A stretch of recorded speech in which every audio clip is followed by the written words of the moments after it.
Joining us now are Ethan and Elizabeth Finkelstein. How are you, the two of you?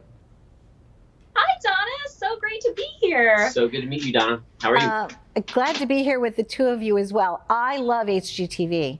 Like, you have no idea. I'm addicted to HGTV. And at one time in my life, I was single. I had two small children, and I would put them to bed, and I would lay up in my bed, and I would watch HGTV all night long. And it gave me comfort. You know, and I'm still addicted to it. There's no better channel. How do you feel about having cheap old houses on that network? I think it's a complete surreal dream to have this show that was an Instagram page that was ultimately our dream forever, to basically just find a cheap old house. And, you know, we parlayed it into an Instagram page. We helped over 100 people that we now know who bought these houses. And then ultimately now, we have an HGTV show. We are so grateful to HGTV for giving Old Houses really a national platform. There aren't a lot of shows that are, that get that many viewers and that number of ratings that really promote the preservation of these old houses. So we're very, very excited to be on a network that's helping us do that. And Elizabeth, that's your background, right? Aren't you a historic preservationist? I am. I actually, I do have a professional degree in historic preservation, but I credit my love of old houses to having grown up in one and watching my parents do it with their own two hands. And really what this show promotes are, not people who are professionals in this field or experts, but people who are learning day by day with the rest of the old house community and just working on their own old houses. I think people want to buy an old house, but they're so afraid sometimes that it's going to be like a money pit. And so they just don't know where to start.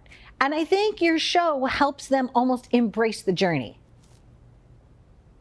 I think we credit or discredit the movie Money Pit to doing so much harm to these old houses. I think what we are trying to promote is an alternate sort of potential option for people that can give them an insight into, number one, inspiration, knowing that you can buy these houses for an affordable cost.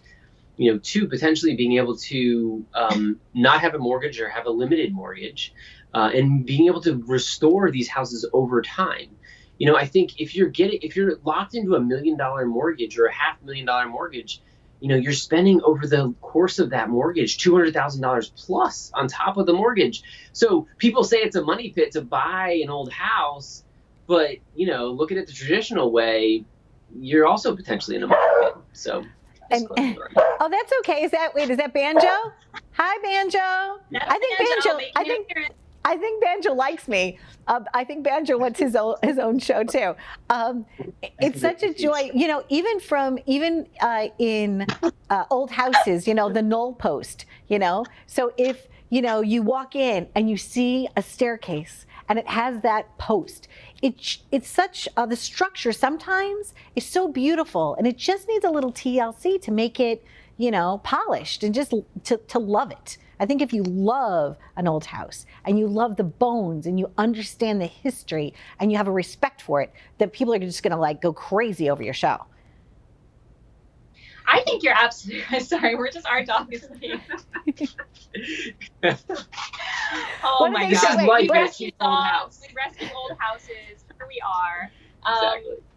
I think you're absolutely right. I think that a lot of why people take things out of old houses is a lot about miseducation. They don't understand that the thing they're taking out speaks to history. You don't have to live in one of the handful of landmark fancy houses in this country to have a house that's valuable. You can have the kitchen that everyone's grandmother had in their house, and that is still of value. What we are showing are everyday pieces of American history that are worthy of preserving, because once they're gone, they're gone. And, yes. and I think that this is the magic of our feed. I'm happy for the two of you, sincerely happy for you. What is working like working with the crew? What's it like on tape days? So our sort of tape weeks are pretty insane. We will wake up we are on the road probably an hour or two. All these destinations are pretty far, ultimately from each other. We drive in Old Blue, our 1977 Ford F-150. We get to our location, which is a cheap old house that is for sale. And we, basically every single day we kind of go to a new place. Then we're driving another 2 hours after we film for the full day. And then we're off to another cheap old house.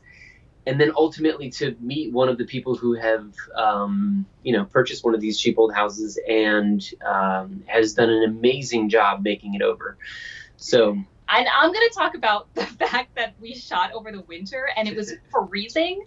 And we had like the hand warmers taped to our bodies because we're inside these houses that have no heat, no electricity, and in some cases haven't been lived in for years and years. And we're walking through and there's a snowpocalypse going on outside and we are bundled up. And so it was just funny to kind of be really, I think, living the experience of what a lot of people feel when they buy a house that has no basic amenities. We kind of joke that we're going to do a show that has, beachfront something and bathrooms and heat, for our next show.